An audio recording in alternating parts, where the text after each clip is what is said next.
ଭୂମି ଗୁଡିକ କୋଉଠି? ଉପତ୍ୟକା ଗୁଡିକ ହେଲା। ମୁଖ୍ୟ କୃଷି ଭୂମି ଗୁଡିକ କୋଉଠି ଅଛି? ନଦୀ ଉପତ୍ୟକା ଅଞ୍ଚଳରେ ହେଲା। ଗଙ୍ଗା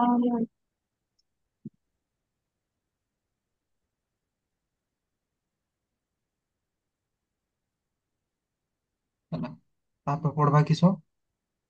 ତାପରେ କି ଭୂମି ବିଷୟରେ ପଢବା? ତାପରେ ଗୋଚାରଣ ଭୂମି। ଗୋଚାରଣ ଭୂମି। ଗୋଚାରଣ ଭୂମି। ଗୋଚାରଣ ଭୂମି ହଉଛି କିସ? କିଏ କହିପାରିବ? ଗୋଚାରଣ ଭୂମି କିଏ କହିପାରିବ? ଯୋଉ ଭୂମି ଗୁଡିକ ଗାଈ ଗୋରୁ ଚରନ୍ତି ସେଇଟାକୁ କି ଭୂମି କୁହାଯିବ?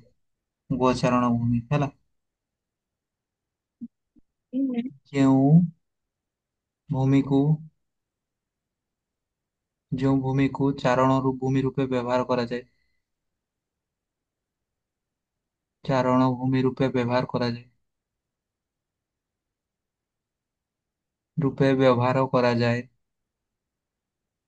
ବ୍ୟବହାର କରାଯାଏ। ତାହାକୁ ଗୋଚାରଣ ଭୂମି କୁହାଯାଏ। ତାହାକୁ ଗୋଚାରଣ ଭୂମି କୁହାଯାଏ। ଭୂମି କୁହାଯାଏ ହେଲା। ତ ତୁମକୁ କ୍ୱେଶ୍ଚନ ପଚାରିବନି ଯେ ଗୋଚାରଣ ଭୂମି କାହାକୁ କୁହାଯାଏ ପଚାରିବନି ହେଲା। ସେ ପଚାରିବ କିସ ଗୋଚାରଣ ଭୂମି ବିଷୟରେ ଲେଖ। ବୁଝିହେଲା ଗୋଚାରଣ ଭୂମି ବିଷୟରେ ଲେଖ ହେଲା। କୃଷି ଭୂମି ବିଷୟରେ ଲେଖ। କୃଷି ଭୂମି ବିଷୟରେ ଲେଖିତେ କହିଲେ ମୁଁ ଯେଇଟା କହିଲି ସେଇଟା ଲେଖିଦବ ମାର୍କ ପାଇଯିବ ହେଲା। ଆଜ୍ଞା। ଯୋଉ ଭୂମିକୁ ଚାରଣ ଭୂମି ମାନେ କିସ ଯୋଉ ଭୂମିକୁ ଚରେଇବା ଭୂମି ହେଲା। ଗାଈ ଗୋରୁ ଚରେଇବା ପାଇଁ ବ୍ୟବହାର କରାଯାଏ ସେଇ ଭୂମିକୁ ଗୋଚାରଣ ଭୂମି କୁହାଯାଏ। ହେଲା। ତ ଭାରତରେ କେତେ ଶତକଡା ଗୋଚାରଣ ଭୂମି ଅଛି? ଏକ ମାର୍କର ସର୍ଟ କ୍ୱେଶ୍ଚନ ପାଇଁ ଲେଖିଦବା ହେଲା। ଭାରତରେ 3.3 ଭୂମି ହଉଛି କିସ ଭୂମି? ଗୋଚାରଣ ଭୂମି। ଗୋଚାରଣ ଭୂମି। ଗୋଚାରଣ ଭୂମି କେତେ ଶତକଡା? 3.3 ଶତକଡା ହେଲା।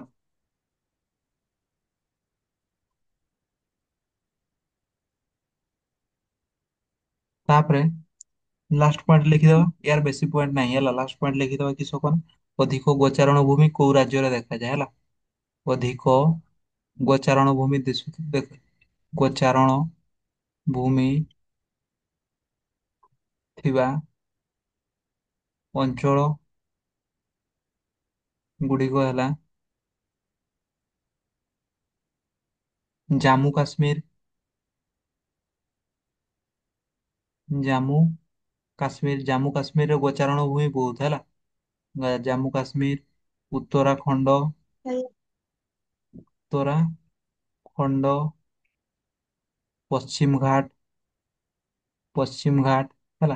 ଏଇ ଅଞ୍ଚଳ ଗୁଡାକରେ କିସ ଗୋଚାରଣ ଭୂମି ଟା ବହୁତ ପରିମାଣରେ ଅଛି ହେଲା। ହେଲା। ତ ଧରାଯାଉ ଆମର କି ଓଡିଶାରେ ଗୋଚାରଣ ଭୂମି ଅଛି ନା ନାହିଁ? ଓଡିଶାରେ ବି ଗୋଚାରଣ ଭୂମି ଥିବ ଅଛି ହେଲା। ବୋଧେ। ଓଡିଶାରେ ବି ଗାଈ ଗୋରୁ ଚରେଇବା ପାଇଁ ଭୂମି ନାହିଁ ନା? ଅଛି ହେଲା। ଆଉ ଯଦି ଗୋଚାରଣ ଭୂମି ନଥାଏ ଲୋକମାନେ କିସ କରନ୍? ସେ ଜଙ୍ଗଲ ଭୂମି ଟା ଆଉ କୃଷି ଭୂମି ଟାକୁ ହିଁ ଚାରଣ ଭୂମି ରୂପେ ବ୍ୟବହାର କର ନା ନାଇଁ? ଜଙ୍ଗଲରେ କି ଚରେଇ ପାରବନି। ଜଙ୍ଗଲ ଭୂମିରେ କି ତୁମେ ଗୋଚାରଣ ଭୂମି କରିପାରିବନି। କରିପାରିବ ନା ନାଇଁ?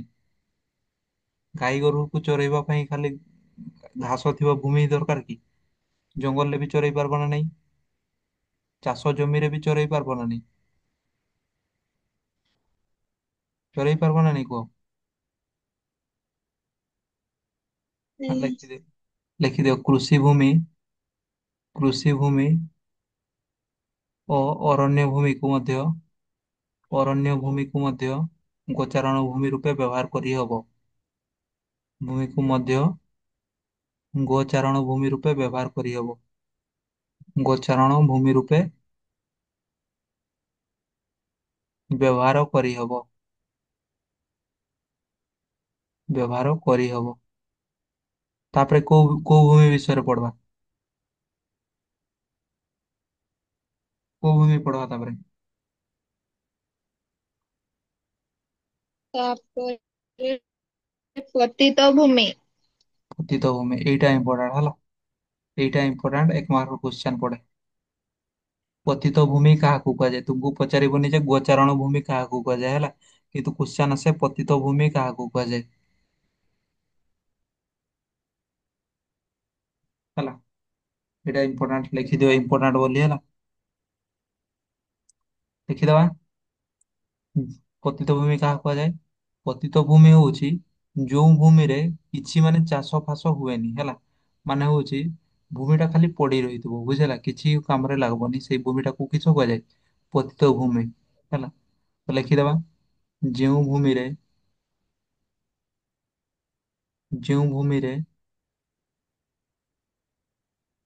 ପ୍ରାଚୀନ କାଳରୁ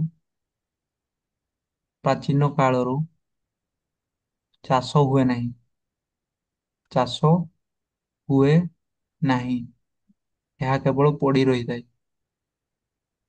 ଏହା କେବଳ କିସ? ପଡି ରହିଥାଏ, ପଡି ରହିଛି ହେଲା, ସେଇ ଭୂମିକୁ କିସ ଭୂମି କୁହାଯାଏ? ସେହି ଭୂମିକୁ ପତିତ ଭୂମି ପତିତ କୁହାଯାଏ। ଭୂମି। ପତିତ ଭୂମି କାହାକୁ କୁହାଯାଏ? ଯୋଉ ଭୂମି ହଉଛି ଖାଲିଟାରେ ପଡି ରହିଛି ହେଲା, ଯେଉଁ ବହୁତ ଆଗରୁ, ମାନେ ବହୁତ ଦିନରୁ ଚାଷ ହେଇନି, ଏଇନା ବି ହଉନି ହେଲା, ସେ ଭୂମିକୁ କିସ ଭୂମି କୁହାଯାଏ? ପତିତ ଭୂମି ପତିତ ଭୂମି ହେଲା। ତାପରେ ପଢବା ପତିତ ଭୂମି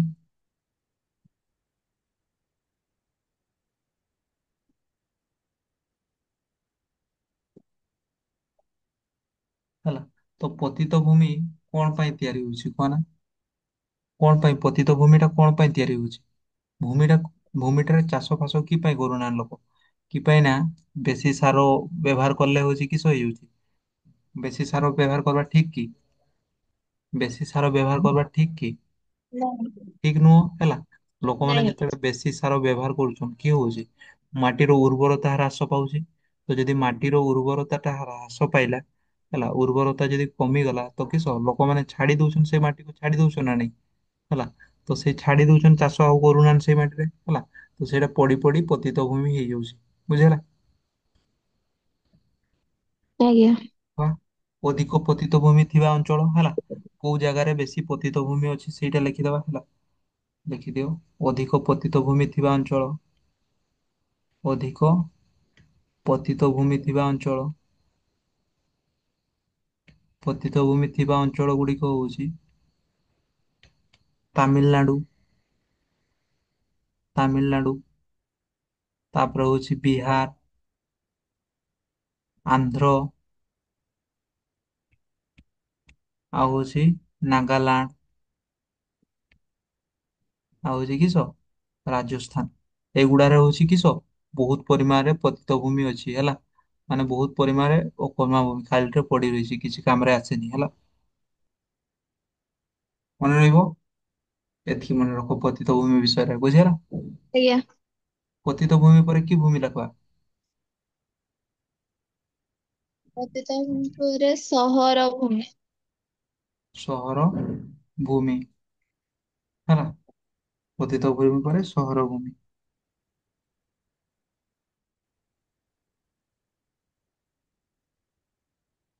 ସହର ଭୂମି କାହାକୁ କୁହାଯାଏ, କିଏ ଭାବିକି କହିପାରିବ?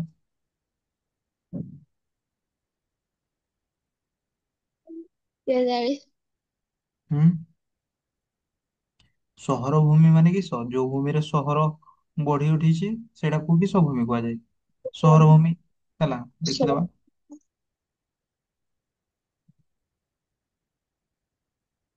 ସହର ଭୂମି କୋଉଟା? ଯୋଉ ଭୂମିରେ ବସବାସ ଲୋକମାନେ କରୁଛନ୍ ହେଲା, ସହର ଗଢି ଉଠିଛି ଯେଉଁ ଭୂମିରେ ହଉଛି ଗାଁ ଏଗୁଡା ଗଢି ଉଠିଛି, ସେ ଭୂମିକୁ କିସ ଭୂମି କୁହାଯାଏ? ସହର ଭୂମି ହେଲା।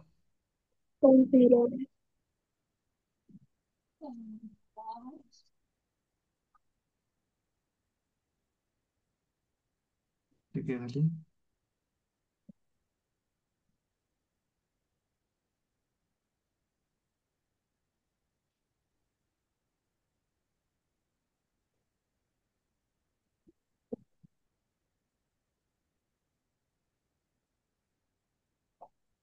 ଯେଉଁ ଭୂମିରେ ଯେଉଁ ଭୂମିରେ ଲୋକମାନେ ଘର ଦ୍ୱାର, ରାସ୍ତାଘାଟ, ରାସ୍ତାଘାଟ, କଳକାରଖାନା ତିଆରି କରି ରହୁଛନ୍ତି, କଳକାରଖାନା, ଖାନା ତିଆରି କରି ବସବାସ କରୁଛନ୍ତି, ବସବାସ କରୁଛନ୍ତି, ସେଇ ଭୂମିଟାକୁ କିସ କୁହାଯାଏ? ସେଇ ଭୂମିକୁ ସହର ଭୂମି କୁହାଯିବ। ସେହି ଭୂମିକୁ ସହର ଭୂମି କୁହାଯିବ। ସହର ଭୂମି କୁହାଯିବ, କୁହାଯାଏ ହେଲା। ସହର ଭୂମି କାହାକୁ କୁହାଯାଏ?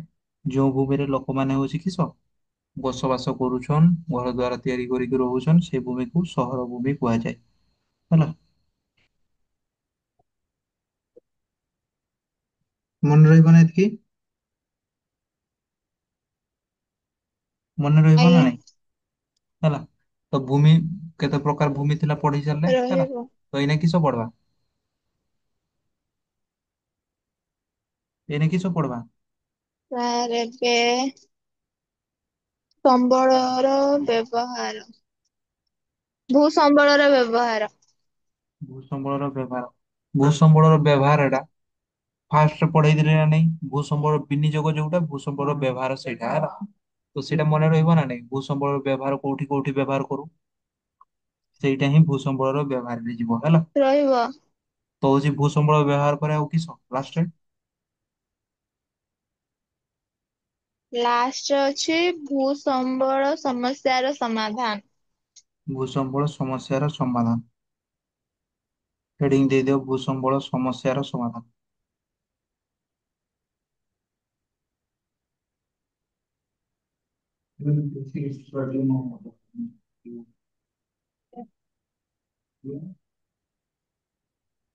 ଭୂସମ୍ବଳ ସମସ୍ୟାର ସମାଧାନ।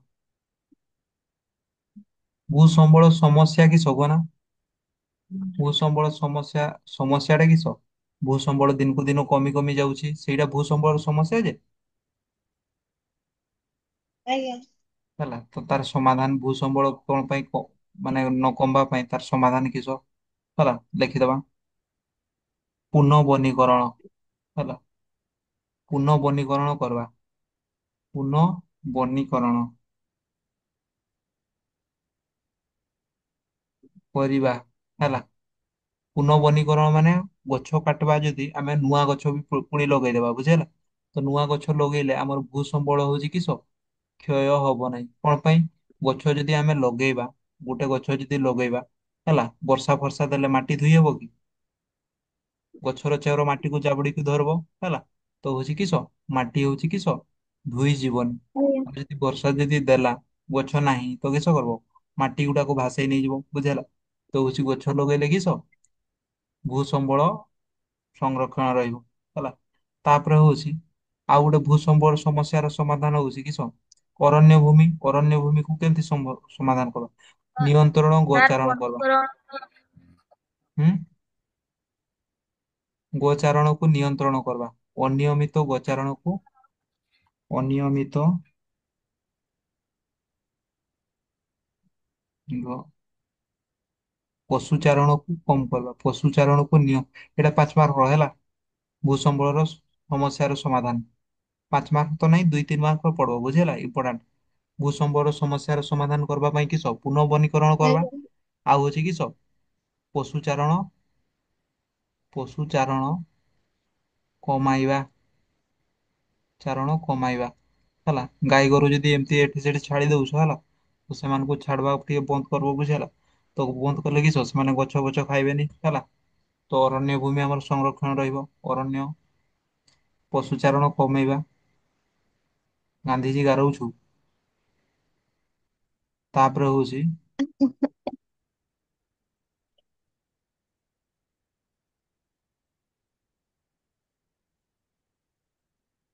ହେଲା।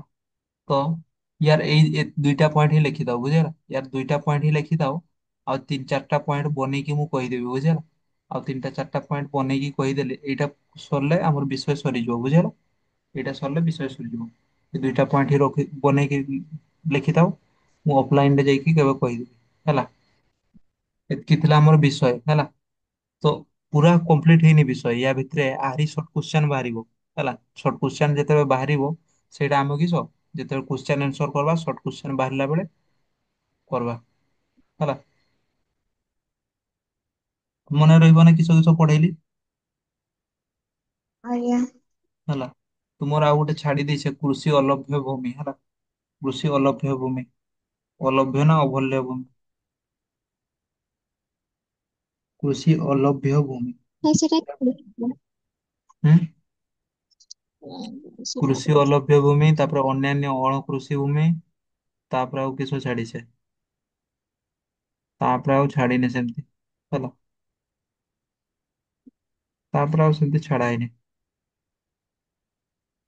ତାପରେ ହଉଛି ଆଉ ଦୁଇଟା ଛଡା ହେଇଛି ଅନାବାଦୀ ଭୂମି, କ୍ଷୟିତ ଭୂମି ହେଲା। ତ ସର୍ଟ କ୍ୱେଶ୍ଚନ ଯେତେବେଳେ ହଉଛି କରବା ସେଗୁଡା କରବା ହେଲା। ସର୍ଟ କ୍ୱେଶ୍ଚନ ମାନେ ଯେତେବେଳେ ହଉଛି କିସ କ୍ୱେଶ୍ଚନ ଆନ୍ସର କରବା, କ୍ୱେଶ୍ଚନ ଆନ୍ସର ମାନେ ଯେତେବେଳେ ଧରାଯାଉ ଜିଓଗ୍ରାଫିର କ୍ୱେଶ୍ଚନ ଆନ୍ସର ପିଡିଏଫ ଡିସ୍କସନ କଲେ ହେଲା, ସେତେବେଳେ ହଉଛି ଏଇ କ୍ୱେଶ୍ଚନ ଯଦି ପାଇଗଲେ ହେଲା, ସେତେବେଳେ ସେଇ କ୍ୱେଶ୍ଚନ ର ସିଧା ଆନ୍ସର ମନେ ରଖିବା ବୁଝିହେଲା। ତ ଏଇଟା ଲେଖିଦିଅ, ଭୂସମ୍ବଳ ସମସ୍ୟାର ସମାଧାନ ଲେଖିଦିଅ, ଆଜ୍ଞା। ସବୁଗୁଡା ଲେଖିଦିଅ। ଦେଖି ସାରିଛି ତ। ଆରେ ତିନିଟା ପଏଣ୍ଟ ଲେଖି ଦଉଛି ହେଲା। ପଶୁଚାରଣ, ତାପରେ ହଉଛି କୃଷି ଓ ଅରଣ୍ୟ ସଂରକ୍ଷଣ, କୃଷି ଓ ଅରଣ୍ୟ ସଂରକ୍ଷଣ, ସଂରକ୍ଷଣ। କୃଷି ତାପରେ ହଉଛି ବାଲୁକା ପାହାଡ ନିୟନ୍ତ୍ରଣ, ବାଲୁକା ପାହାଡ ନିୟନ୍ତ୍ରଣ,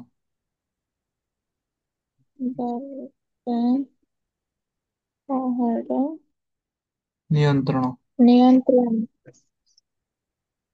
ତାପରେ ହଉଛି ଶିଳ୍ପୀୟ ବର୍ଜ୍ୟ ବସ୍ତୁର ପରିଚାଳନା,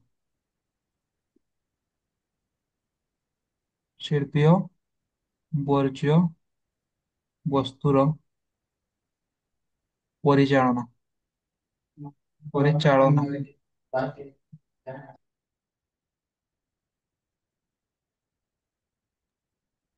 ପରିଚାଳନା। ତାପରେ ହଉଛି ଲାଷ୍ଟ ପଏଣ୍ଟ ଲେଖିଦିଅ ନଦୀ ଜଳ ସଂରକ୍ଷଣ, ନଦୀ ଜଳ ସଂରକ୍ଷଣ ହେଲା। ଏଗୁଡା ହଉଛି କିସ ଏଇ ଏତିକିଟା ପଏଣ୍ଟ ଲେଖିଦେଲେ 5 ମାର୍କ ପାଇଯିବ ହେଲା। ଭୂସମ୍ବଳର ସମସ୍ୟାର ସମାଧାନ କିସ କେମିତି କରାଯିବ, ପୁନଃ ବନୀକରଣ କରିବା ଦରକାର, ତାପରେ ହଉଛି ପଶୁଚାରଣ କମେଇବା ଦରକାର, କୃଷି ଆଉ ଅରଣ୍ୟ ଭୂମିକୁ ସଂରକ୍ଷଣ କରିବା ହେଲା, ଆଉ ବାଲୁକା ପାହାଡ ହଉଛି ନିୟନ୍ତ୍ରଣ କରିବା, ଶିଳ୍ପୀ ଓ ବର୍ଜ୍ୟବସ୍ତୁର ପରିଚାଳନା କରିବା, ଆଉ ନଦୀ ଜଳକୁ ସଂରକ୍ଷଣ କରିବା ହେଲା। ତ ଏଇଟା କେତେଟା 1 2 3 4 5 6 ଛଅଟା ପଏଣ୍ଟ ମନେ ରଖି ପାରବା ନା ନାଇଁ? ମନେ ରଖି ଆଜ୍ଞା। ପାରବା ନା ନାଇଁ ହେଲା। ତ ଏଇଗୁଟା ହଉଛି କିସ ଏଇଟା କ୍ୱେଶ୍ଚନ ହେଲା, ଭୂସମ୍ବଳର ସମସ୍ୟାର ସମାଧାନ ହେଲା, ଏଇଟା କ୍ୱେଶ୍ଚନ ପଡିବ ହେଲା। ତ ଏଇଠି ଇମ୍ପୋର୍ଟାଣ୍ଟ କ୍ୱେଶ୍ଚନ କିସ କିସ ମୁଁ ଲେଖି ଦଉଛି ବୁଝିହେଲା। ଏ ବିଷୟରେ important question first important question ହଉଛି କିସ ଭୂ ସମ୍ବଳର ବିନିଯୋଗ, ଭୂ ସମ୍ବଳର ବିନିଯୋଗ ବା ବ୍ୟବହାର, ଭୂ ସମ୍ବଳର ବିନିଯୋଗ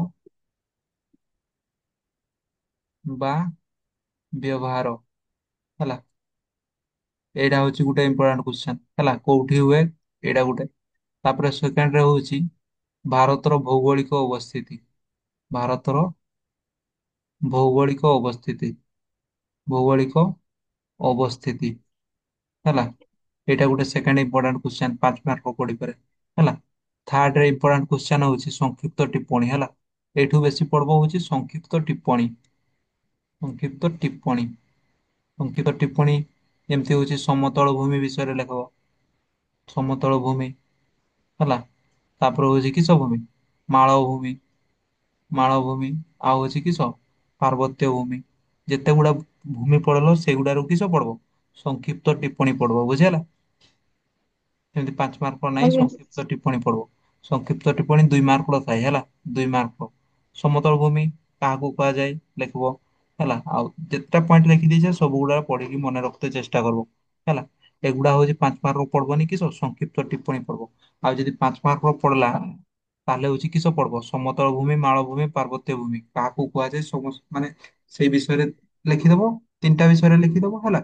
ତ 5 ମାର୍କ ସେମିତି କ୍ୱେଶ୍ଚନ ହେଲା। ତାପରେ ହଉଛି ଆଉ ଗୋଟେ ଲଙ୍ଗ କ୍ୱେଶ୍ଚନ କିସ ହବ ଆଜ୍ଞା ଏଠୁ। ଆଉ ଗୋଟେ ଲଙ୍ଗ କ୍ୱେଶ୍ଚନ କିସ ହବ। ଆଉ ଗୋଟେ ଲଙ୍ଗ କ୍ୱେଶ୍ଚନ, ଏଇଟା ଗୋଟେ ଲଙ୍ଗ କ୍ୱେଶ୍ଚନ ହେଇପାରେ। ଏଇଟା ଗୋଟେ, ଆଉ ଗୋଟେ ହଉଛି କିସ, ଭୂ ସମସ୍ୟାର ସମାଧାନ। ଭୂ ସମସ୍ୟାର ସମାଧାନ ହେଲା। ଏଥି ଏତିକି ହିଁ ଲଙ୍ଗ କ୍ୱେଶ୍ଚନ, 1 2 3 ହେଲା। ଆଉ ଯଦି ଏଇଗୁଡ଼ା ମିଶେଇକି ଲଙ୍ଗ କ୍ୱେଶ୍ଚନ ପଡିଲା ହେଲା, ତ ଏ ବିଷୟ ସରିଲା ବୁଝିହେଲା। ଆଉ ଯେତିକି ଆଜ୍ଞା ସର୍ଟ କ୍ୱେଶ୍ଚନ ଯଦି ବାକି ରହିଯାଇଛି, ସେଗୁଡ଼ା ଯେତେବେଳେ ଆମେ କ୍ୱେଶ୍ଚନ ବିଷୟ ଡିସ୍କସ କରିବା, ସେଇଠି ହିଁ ଆମର ସେଗୁଡ଼ା କରିଦେବା ବୁଝିହେଲା। ଲେଖୁଛ ନା ସମସ୍ତେ? ଆଜ୍ଞା ସାର୍। ହେଲା। ଆଉ ଯିଏ ଯଦି ପୁରୁଣା କ୍ଲାସ କରିନ, ପୁରୁଣା କ୍ଲାସ କରିନ ମାନେ ଧରାଯାଉ ପଢତେ ଇଚ୍ଛା ହଉନି ହେଲା, ଖାତା ପେନ୍ ଧରିକି ପଢତେ ଇଚ୍ଛା ହଉନି, ତ କିସ କରିବ, ଟିକେ ଲମ୍ବା ଭିଡିଓ ଅଛି କିନ୍ତୁ କିସ, ପ୍ରତି କ୍ଲାସରେ ମୁଁ ପୂର୍ବ କ୍ଲାସର ପାଠ ଡିସ୍କସନ କରୁଛି ନା ନାଇଁ ହେଲା। ତ ହଉଛି କାନରେ ଇୟରଫୋନ ଦେଇକି ଶୁଣି ଆଜ୍ଞା ଶୁଣି ଶୋଇଯିବ ବୁଝିହେଲା। କାନରେ ଇୟରଫୋନ ଦେଇକି ଶୁଣି ଶୁଣି ଶୋଇଯିବ, ସେଇଟାରେ ବି କରିପାରିବ ବୁଝିହେଲା। କୁହ ଆଉ କି ଡାଉଟ ଅଛି କାହାର?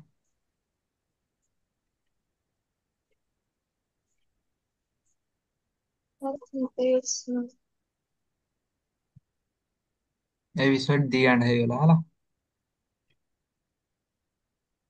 ଆଉ କାହାର କି ଡାଉଟ ଅଛି କିଏ କହିପାରିବ? କୁହ କାହାର ଡାଉଟ ଅଛି ଯଦି କୁହ। RKM ବାବୁ ଅର୍ଜୁନ କିସ ଏଗୁଡା ନାମ ଚେଞ୍ଜ କରୁଛ ନାଇଁ, ମଜା ଗୋଟେ ପାଇଯାଇଛ। ବାବୁ ଅର୍ଜୁନ, ହରିଶଙ୍କର ଦାସ, ଶିବ ବାବା।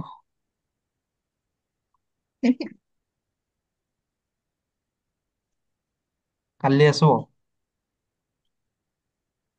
କାଲି 4ଟା ବେଳେ ଆସିବ ନା? ଟିଉସନ। ହଁ ଆଜ୍ଞା ହେଲା, ଆସିବ ହେଲା। ଆଜ୍ଞା ଆଉ ଯଦି ଆଉ ଯଦି ନ ଆସିବ ଗ୍ରୁପରେ ମେସେଜ କରିଦବ ବୁଝିହେଲା, ଯିଏ ନ ଆସିବ ଗ୍ରୁପରେ ମେସେଜ କରିଦବ। ଆଜି ଆମର ଇଏ ଆସିଥିଲା ହଉ କି, ଚନ୍ଦନ ଆସିଥିଲା କି ଆଜି 4ଟା ବେଳେ? ଆସିଥିଲା ତ। ଆସିଥିଲା ହେଲା।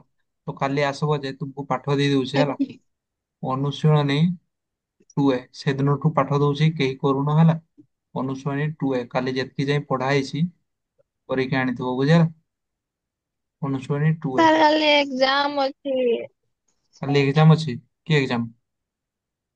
ଆଜ୍ଞା କାଲି ଇଂଲିଶ ର ଏକ୍ଜାମ ଅଛି। ଆଉ ସେଇ ଏସେ ଆଉ ଗୋଟେ ଡିବେଟ ଟା ପ୍ରାକ୍ଟିସ କରିବା ପାଇଁ ଦେଇଛନ୍ତି। ଓହୋ। ହଉ କରିପାରିବ ଯଦି 7ଟା ବେଳେ କରିଦିଅ। କାଲି ସ୍କୁଲ ଅଛି। କାଲି କି ଅଛି କି ଆଜ୍ଞା ସ୍କୁଲରେ?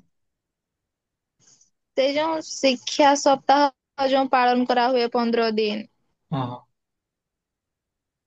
ସେଇଟା। ହଉ କାଲି ଯିଏ କରିପାରିବ କରିବ ହେଲା, ଆଉ ନ କରିପାରିଲେ ଠିକ ଅଛି, କାଲି ଦିନଟା ଛାଡି ଦିଆହେଲା ହେଲା। ଆଜ୍ଞା ହଉ ତାହେଲେ କଟ କରୁଛି ହେଲା, ପଢ ପାଠ, ଆଜ୍ଞା ଶୋଇଯିବନି। ଆଜ୍ଞା ଆଜ୍ଞା।